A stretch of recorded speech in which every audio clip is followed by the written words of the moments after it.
Okay, so my name is Rhiannon Futch. I write magical smut novels. I want them to be accessible, but I do not want to be locked into Audible. And I'm not at a point where I can afford to pay a voice actor. So I'm going to read my books here on YouTube. It'll be freely available, although I hope to one day be able to monetize it,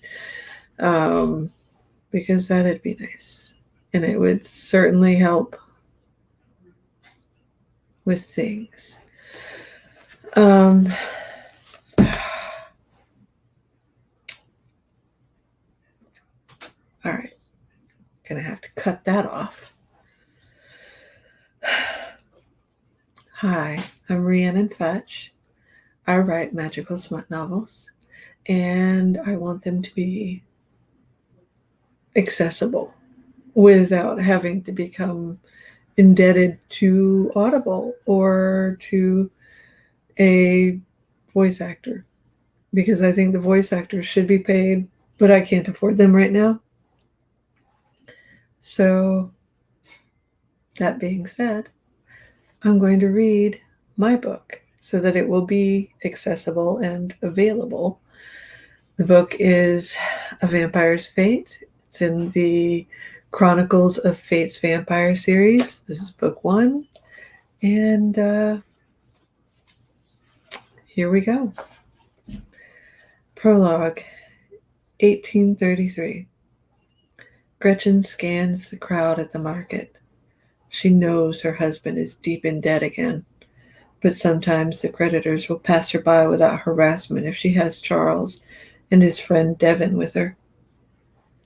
It has worked before, but even still, she watches the crowd as she waits her turn with the vendor. These street markets are good for cheap food, but bad for staying out of sight. Everyone comes here. She sees them off in the distance at the same time as they notice her. She turns to the boys. Come along. The line is mad today. We should just go. She sets a quick pace, and the boys have to jog a bit to catch up to her. Charles complains that father will be mad if they come home without the meat they have been sent to bring back. Gretchen looks over her shoulder and sees the man near running at her, knife in hand. Shoving the boys out of the way, she turns back just in time to meet his eyes as he buries the blade deep in her body. Ah! He lets her fall as he pulls the knife out of her body and walks on like nothing happened. The ground is cold under her body, and the boys are kneeling over her. Charles is crying. Devin runs off for help. There's no help for her. She can feel the icy fingers of death caressing her soul. She tells Charles, "'Tis his fault, Charles. Stay away from him. Don't go home." By the time Devin arrives with help, it's too late. Gretchen's soul watches as they close her eyes and try to console her boy. Devin puts a hand on Charles, and Gretchen watches in horror as Charles accuses him of being the reason she died. She screams at them, "No, Charles, it's your father. Stay away from your father." She feels an icy hand on her arm. Silent now, she turns to see Death standing next to her. "They can't hear you. They can't see you. I am so sorry." She wants to cry at the unfairness of it. Judson's fault. All of it. Should be him here, dead in the square. Death touches her arm again. "It's time. We must go." She looks one last time at her son. Will it be different next time? Death smiles sadly. It isn't likely. As seen by Mary the Seer when visited by Fate and Prudence in October of the year 2000. The funeral went on forever. It was all I could do to stay calm while the pastor read off trite crap for the mourners. Now that they're gone, I can tell Charlie how I really feel. Damn you for dying, you bastard.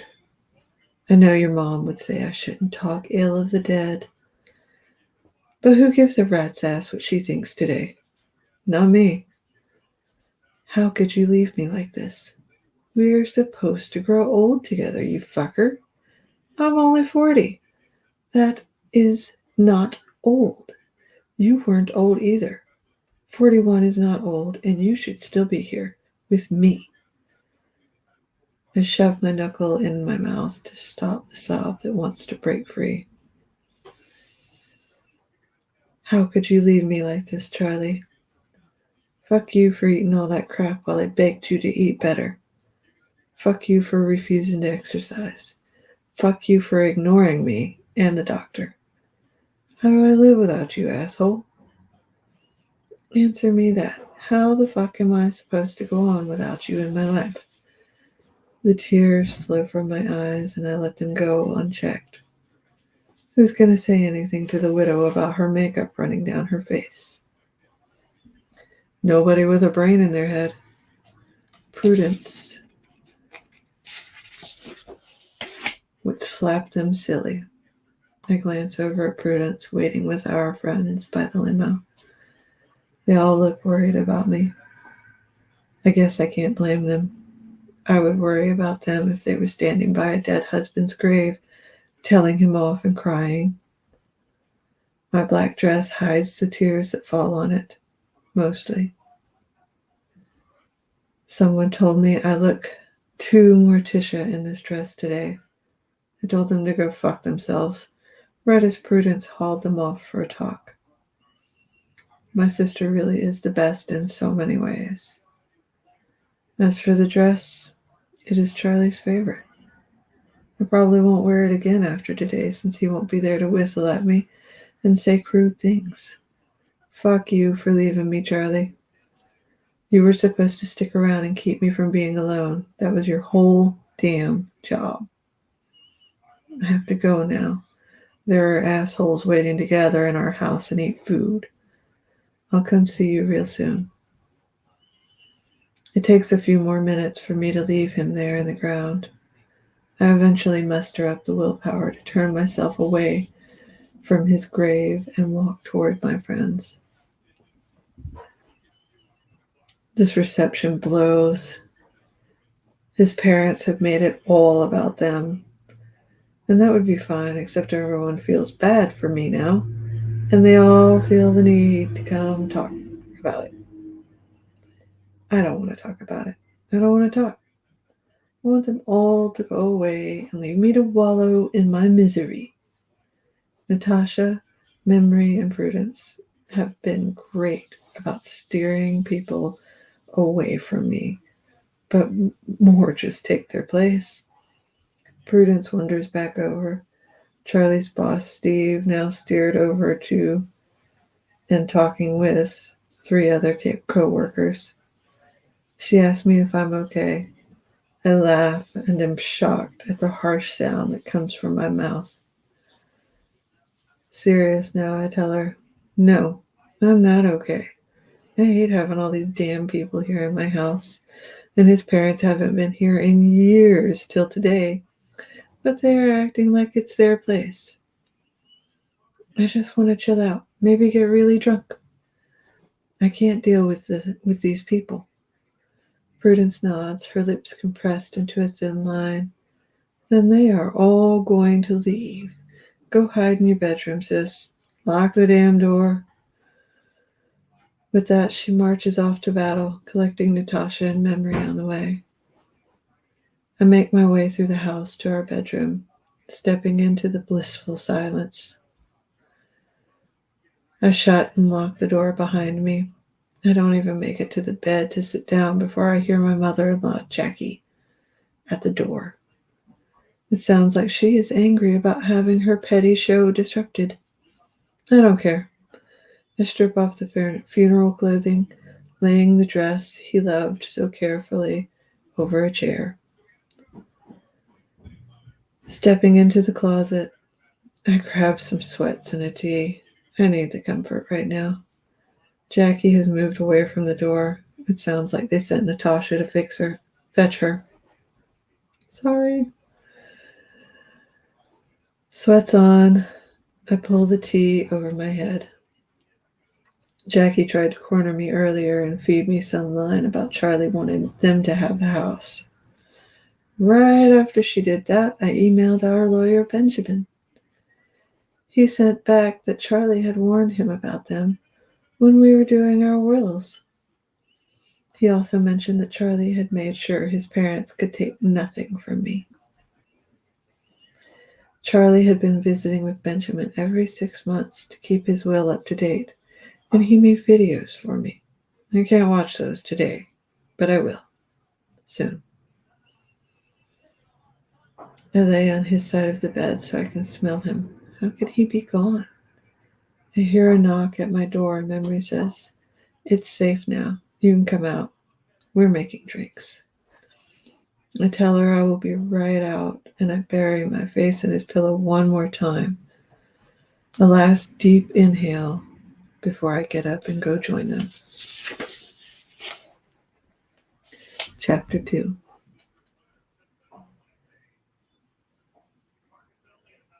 It's been nearly a year since he died, Fate. You need to get out of the house. Have some fun. It doesn't have to be serious. Memory stops her diatribe to sip her tea. I pull my knees up to my chest in the chair and stare out the window as I sip my coffee. Unlike Memory, whose day is near over, mine begins as the sun goes down. Once Charlie left, I lost interest in facing mornings. So I talked to the university and got my shifts changed to nights. My new boss, Natasha, has also been my friend and coven sister for years. Memory has been my friend and coven sister for even longer.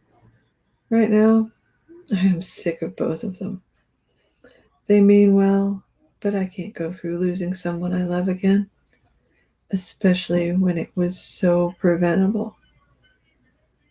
After the autopsy, the doctor said that it was surprising he had lived this long with all the stuff in his arteries. Memory is clearing her throat rather loudly. I look over at her and raise an eyebrow. Are you done with your speech? She narrows her eyes at me and turns her face away from me. I relent. Okay, I'm sorry. I'm not ready to go out. If I ever get ready, I will absolutely come to you first. For now, the idea of dating someone is repugnant. Please, please understand. When it happens, I won't fight it. Until then, let's just let this dead horse lie, please. Memory gives me a sad smile. Of course, I'll let it go. I just want to see you happy. If the single life is what makes you happy right now, well, I would be a hypocrite to say no. It isn't like I've been overly eager to seek out my own fun since I helped put Shelton in prison. She reaches over and takes my hand. You know I love you. I hurt seeing you so lonely. I squeeze her hand lightly. I do. I love you too. And now I have to get ready for work. The library really frowns on the wearing of fuzzy pajamas by its employees. Memory laughs at my joke and takes her cup to the kitchen. I stand and walk with her to the door where she reminds me to lock it after she leaves. Closing and locking the door behind her, I chuckle. They seem to have the idea that since Charlie died, I must be completely reckless. I glance at my watch. Crap, I have to get going soon. Setting my cup on the table as I pass, I head into my bedroom to get ready for another night at the library. One white button-up shirt, a pair of black slacks, and my flats have me dressed. I look around for the glasses I was wearing before I changed clothes. I don't see them anywhere. Bah! I head to the bathroom and pull the magnifying mirror toward me. As I do, I spot a pair of my glasses resting on the cotton ball container. I have no idea why I put them there, but I am quite sure I did. I check my watch. Shit, if I don't get out of here quickly, I won't have time to stop and see Charlie. I throw some mascara on and gloss my lips. I am not there to impress anyone anyway. That done, I grab my purse as I run out the door, and then right back to lock it. Maybe memory was right to worry about me. Chapter 3. I park as close to Charlie's grave as I can, hustling as I have only a few minutes today. My friends and my sister don't know that I come here to talk to him every day. I just need to talk to him still. We were together for years, and we spoke every day. Well, he did most of the talking when he was alive, and it left me with a lot to say to him. I don't know how to not talk to him every day. Maybe one day I will figure it out, but today is not that day. I tell him I can't stay long today because I spent too long convincing memory that I don't need to date. I swear I can hear his laughter in the wind. I pick up the flower I left yesterday and replace it with a fresh one from our garden. Blowing a kiss at him, I go back to the car and start the drive to work. I arrive at work, just making it on time. The stack of books that need checked in and shelved is daunting, to say the least.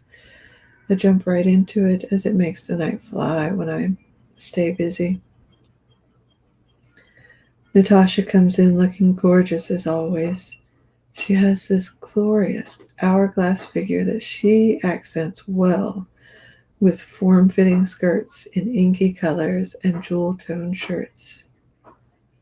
Today is a dark blue skirt with a royal blue shirt that fits her perfectly and looks comfortable too.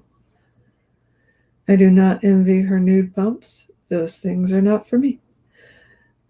I greet her as I continue to check books in. She says hi and steps into her office. Coming back out, the files she carried are gone. She comes over to stand on the opposite side of the bin I am working to unload and begins to hand me books. She works with me in silence for a time, but like all good things, that comes to an end as she starts to speak. So, I was thinking. I stopped and looked at her, brows raised. She continues, I thought it might be time for you to start getting out there. You're way too young to just close up shop. I shake my head. Oh, good grief, not you too. I don't want to date. I don't want to get out there. Wherever there is. I am not ready for that. And I don't know if I will ever be ready. Can we please just let it go at I will get out there as soon as I am ready? Natasha frowns but nods in agreement. Yeah, I will let it go. Maybe you could come out with me a little more. We could have a breakfast soon. She throws her empty hands up, palms out. Just you and I. No dates, no men. Once a week, and I promise not to ask again. I smile at my friend. It's a deal. Breakfast out once a week with you, and no more get out there conversations. She nods in approval. Good then. Now, I have all the paperwork to tend to, so I will leave you to your cart. She walks off to her office and closes the door behind her. I continue checking books in and stacking them on the cart next to me. I realize I have been staring about the time. He realizes he has been staring as well. I welcome him to the library and quickly move my eyes down, away from his face, only to notice the swell at the juncture of his godlike thighs. Crap. I can feel the blush starting. I am too pale to be able to hide this at all. Tip my head so my hair falls forward on either side of my face, effectively screening my blush. Of course, now is when I am all thumbs and manage to drop a book I was trying to check in.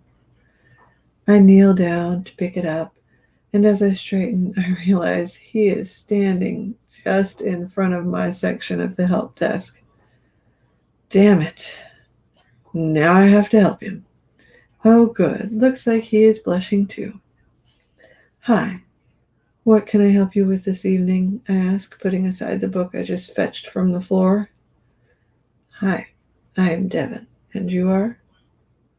He puts his hand out toward me to shake and complete the introduction, but I'm still stuck on his voice. It sent shivers to places that need to mind their business. I finally recall how to human and shake his hand quickly as I tell him, Fate. My name is Fate. Is there something I can do for you, Devin? He smiles at me and now my panties are wet. For fuck's sake, I haven't had this reaction in years. I am too old for this nonsense. Yes, you can. I need help finding some research materials, and I am unfamiliar with your system. Perhaps you could assist me? A shiver runs through my body, as all the ways I would like to assist him run through my mind. I give myself a mental shake and agree to give him a quick lesson on our databases. It is part of my job. Ask to see his library membership or university ID before we head over to a seating area. At least now I will know his name, and maybe in the future I can avoid him, like the plague. I don't need anything resembling a possible relationship. I have plenty of toys. Thank you very much. He hands over his membership card, so not a student or a professor. Good. Devin Cordell. Interesting name. I scan it just in case maybe I can tell him to leave because the card is fake. Sadly, it comes up valid. I hand him back his card and walk around, exiting the back area through the door at the other end of the counter. I lead him to a desk as far away from the counter I have been working at the past few hours as is possible. He sits, and I pull up a nearby chair to sit and wait while he sets up his laptop. I can't believe I am having such a reaction to this guy. I can almost feel a magnet in him pulling at all the parts on me that are now begging to be touched. The thought makes me even more angry at him for being so damn delectable. I hear him clear his throat, and I look over at him. He says, Earth to fate. Ready? I blush. Again, damn it. What is wrong with me? Yes, let's get this over with. I quickly run him through a nice, simple tutorial, which he completely fucks up by asking all these reasonable, well-thought-out questions. I hate him, and I want to jump his bones. Oh, sweet lady, I need help. I answer all his questions and help him find some papers to aid in his research on vampires. Weird, but whatever. I just want to get away from him or climb in his lap. I accidentally roll my eyes out loud, and he raises an eyebrow at me. I raise an eyebrow back at him before telling him, I think you're all set now, Mr. Cordell. He interrupts me to say, please, call me Devin. I nod. Okay, Devin, you should be all set. I will be at the front desk if you need further help.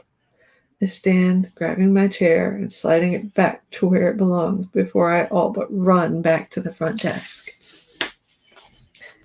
Chapter 4. Fate is running away from me.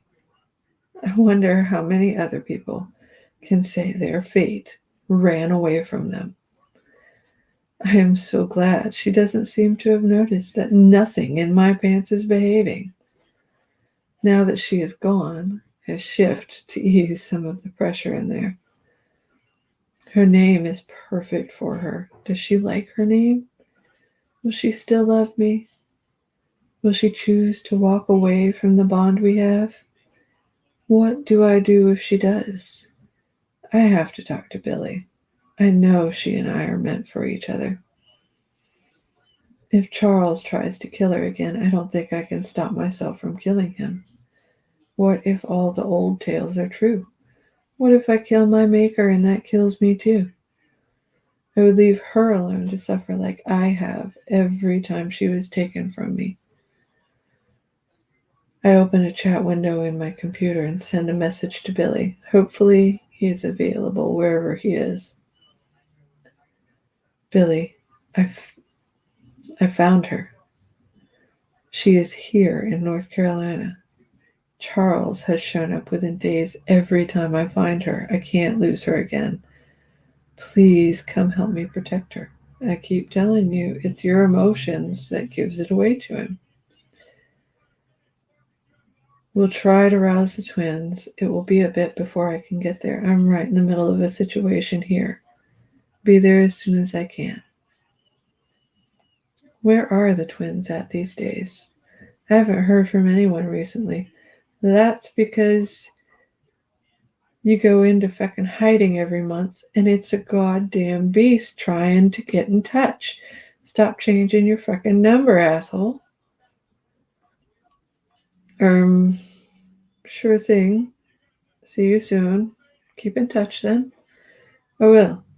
And I will get there as soon as I can. Get myself extricated from the current situation. You can keep her safe until then. You are much stronger than he is, for all that he is your maker. That is exactly what worries me. I stare at the blinking cursor a moment more before I close the chat and start actually reading some of the papers we pulled up. Perhaps one of them will have the answers that I seek. Chapter 5. Charlie, you are not going to believe this shit. He doesn't answer me out loud anymore, but I can almost see him raise his eyebrows at me and ask me what he isn't going to believe. I am sitting on his grave. People give me looks, but I don't care. He would have wanted me as close as possible. I continue on. Yesterday, all anyone could talk to me about was moving on, going out, having some fun. And I really wanted nothing to do with it. Then, last night, this guy comes in, and Charlie, I wanted to take him right there. I know you won't have any problems hearing about this since you hadn't wanted to have sex with me for a really long time before you died anyway. So I feel like the least you could do is listen to me now. I couldn't stop thinking about him last night. I killed the batteries in my vibrator, which, to be fair, had been in there for a long time. I shake my head. That isn't the point, though. The point is, I think there must be something wrong with me. Why else would I see a stranger and suddenly feel like we've been connected forever? I sit there in silence with Charlie for a little while longer. The peace I usually feel isn't really here today, but I stubbornly sit there in the belief that it will arrive. The time for me to go, if I plan to arrive at work on time, draws closer, and I stand, telling my Charlie goodbye, and that I will come visit him again tomorrow. I turn to leave, and I see some blonde hunk of a man across the cemetery at a different gravesite. He smiles and waves. I return the gesture and head to my car. The library has been packed this evening. I wonder what professor assigned a paper. The students have all been looking for books on various famous figures. It's all been biographies today, and thank goodness we have multiple copies of the more popular books right now. Things have finally slowed down now that it is after 10.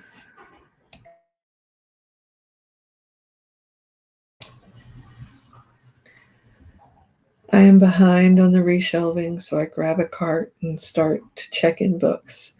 I freeze in place as I see the gorgeous blonde man from the cemetery walk into my library. What are the chances of that happening? He sees me and smiles. I blush and smile back. Where is all this male attention coming from? Why are they suddenly noticing a 40-year-old librarian? Did Charlie's death have some weird effect on me that made me more attractive? Ugh, I need to do some research of my own, of the witchy kind. I don't think it is possible, but weird things happen when magic is involved. The blonde stranger is heading toward me. Admittedly, that is less strange than his being here, since I am behind the desk. Hello, can I help you? I ask with my best customer service voice. He manages to smile even bigger, like he recognizes the voice. Yes, you can help me, Ms. I blink. Wow, that voice. He sounds like I would think a Greek god would have sounded. Owens. Ms. Owens. What can I do for you? I decline to ask his name. The guy seems really nice, and he is definitely good looking in the conventional way, but my witchy senses are tingling. His eyes narrow so slightly, I almost think I imagined it, but I know I didn't. 40 years on this planet have taught me to listen to my intuition. Why, Ms. Owens, you wound me. It would seem almost as though you aren't interested in knowing my name. He flashes me a smile as he grabs at his chest like his heart is breaking. I smile at him, going along just to get him to the point already. I have a ton of books to check in. Satisfied with my participation, he continues. I have a research project starting very soon, and I've requested the university allow me to utilize one of the rooms here in the library, as I will be relying heavily on the resources available here.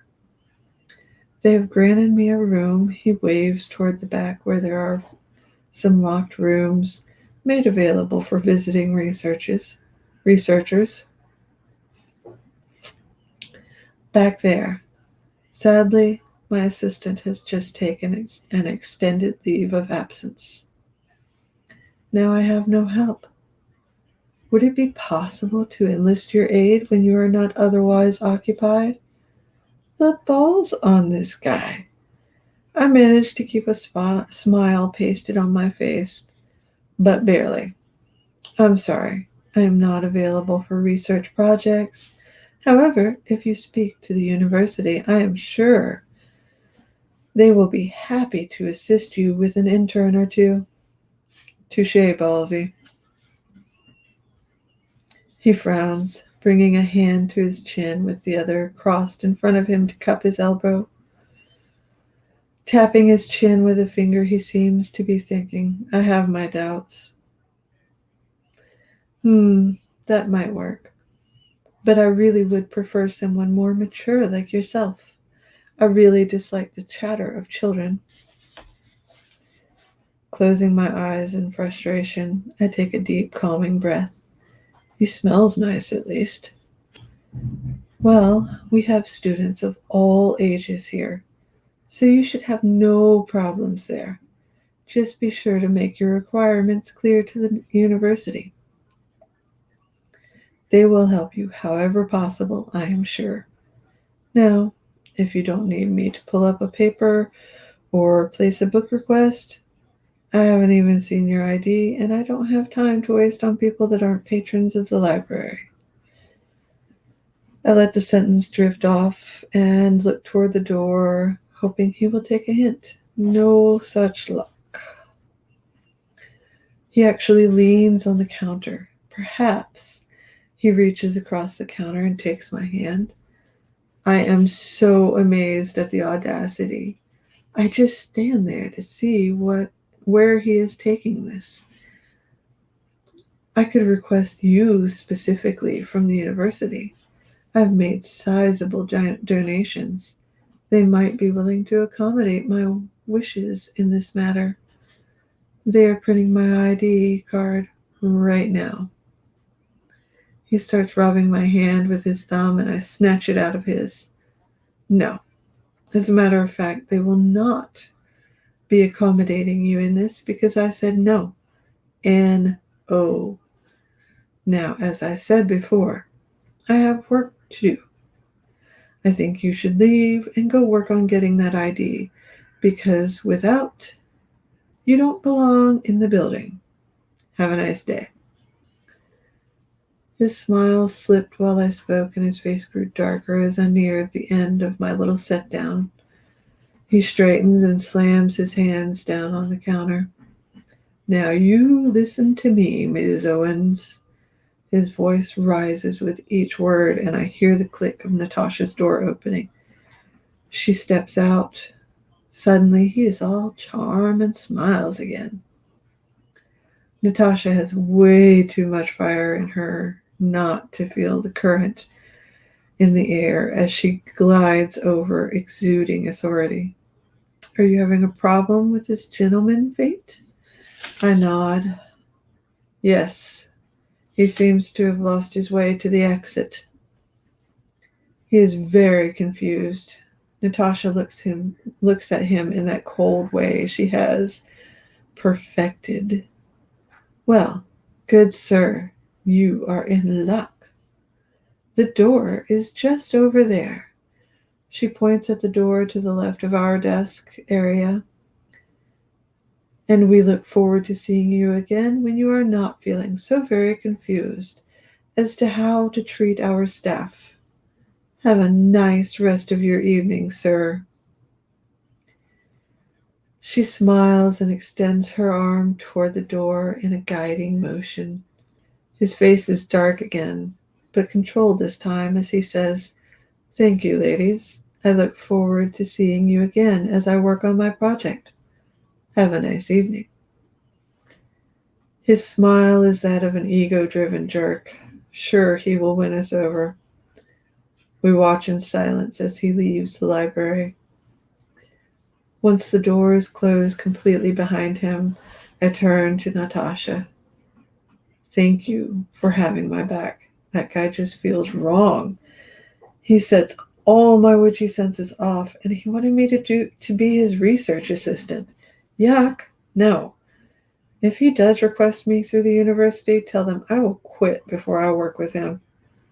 Natasha hugs me to her. I'm so sorry I didn't get out here sooner. She releases me and steps back.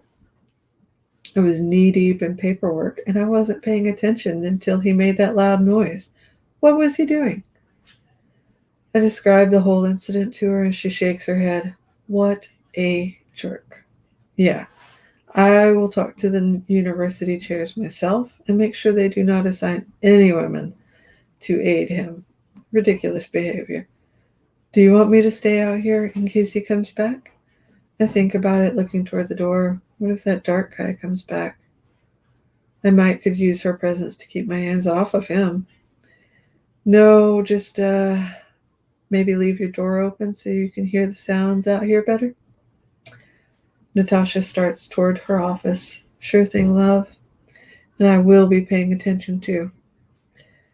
I take a deep breath to clear my head and get back to that pile of check-ins. It's 2 a.m. when I feel him walking toward the library. It's like nothing I have ever felt before. But I know Devin Cordell is about to walk through the library doors, and I can't do anything but watch for a glimpse of him. I feel like a woman starved for the touch of this one particular man. How is this even possible? I only met him yesterday. The doors open and Devin steps into the library. His gaze zeroes in on me like he knew where I was as well. We drift toward each other, my cart of books left abandoned as I am pulled to this man. We stop an inch from each other and I breathe in his scent. He smells like patchouli and books. I could breathe him in all day. I see his nostrils flare as he drinks in my scents as well. My eyes are drawn to his. I could fall into those eyes, deep like a black forest pond. I catch myself reaching toward his hand and I shake my head, stepping back as I clear my throat. Nice to see you, Mr. Cordell. May your research prove fruitful tonight. I turn to run back to my cart. No shame here. I hear him snort in disgust behind me and I stop. Looking back at him, I say, "Excuse me?" He glares at me. Glares! When did you get so scared, Fate? And call me Devin. Mr. Cordell was my father, and he is long gone from this existence. I turn fully around to confront him. I am not scared of you or anyone else, Devin Cordell. I have work to do and no desire to flaunt library policy with a passing patron. I turn and walk to my cart as he laughs at me. The jerk. I feel him walking toward me, and he stops just behind me. Not even our clothing touches as he whispers in my ear, "I would love to hear more about what you do desire, Fate." I feel a sense of loss as he walks away to seat himself, and I shiver with longing. A deep breath, and I shelve the books that belong in this spot before moving on. A few books later, I realize he has seated himself so that he can watch me wherever I am, with few exceptions. Usually, I would find that behavior creepy. But if he feels anything like I do, then how the hell could I hold that against him? Especially since all I want to hold against him is me. Besides, I only notice because I've been watching him. All I can think about is him and his shoulders, those thighs. Good grief, it's like being a teenager again. I hear him chuckling and I turn to glare at him. He just smiles and asks, "Am I distracting you, Fate?"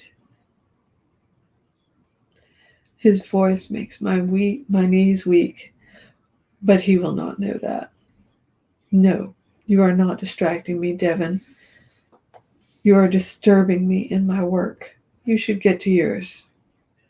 I make a shooing motion at him and grab another book off my cart, turning to place it in its spot. As I turn back around to move to the next spot, he is there, just a breath away. I disturb you, Fate? I think it would be much nicer to distract you. Would you have breakfast with me when you leave here tonight? I suck in a breath, even more turned on at his nearness. No, Devin, I will not have breakfast with you. I am not interested in having breakfast with anyone, and you especially. His face falls. He actually looks heartbroken. I can't take that. I place a hand on his arm and I watch his eyes float closed in pleasure at my touch. I fight the same reaction in myself. The joy generated from the contact between our skin is stunning. Wait, Devin, it isn't you. I don't want to date anyone because I'm still mourning my husband. He died recently, well, nearly a year ago. I am deeply attracted to you, and that terrifies me because I can't go through losing someone again. I am too broken for this. Do you understand? His eyes open, and I am surprised to see a dampness at the corners of his eyes as he says, "Oh, Fate, I understand so much better than you could ever imagine. I am very sorry for your loss. But love, we are meant to be together. Our names are written together in eternity. I understand if you need some time, though I know you can feel it just as much as I do. He raises a hand and caresses my face with a feather-light touch that feels like heaven. I feel myself leaning into his hand and I force my body to stop. He smiles sadly at me. I will let you work now, love. He turns and walks back to his seat as my heart shatters to watch him walk away. Oh, I am in so much trouble.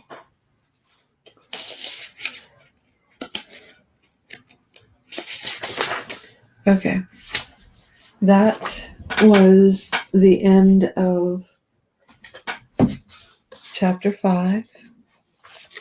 I will start on chapter 6 in the next video. Until then, be well, make good choices, learn, and you can always visit my website and pick up the book for yourself. This one is free on most retailers. At least the ebooks are. So, yeah. Have a great night or morning or whatever it is for you. It's very much night here while I'm reading this. Yeah. Bye.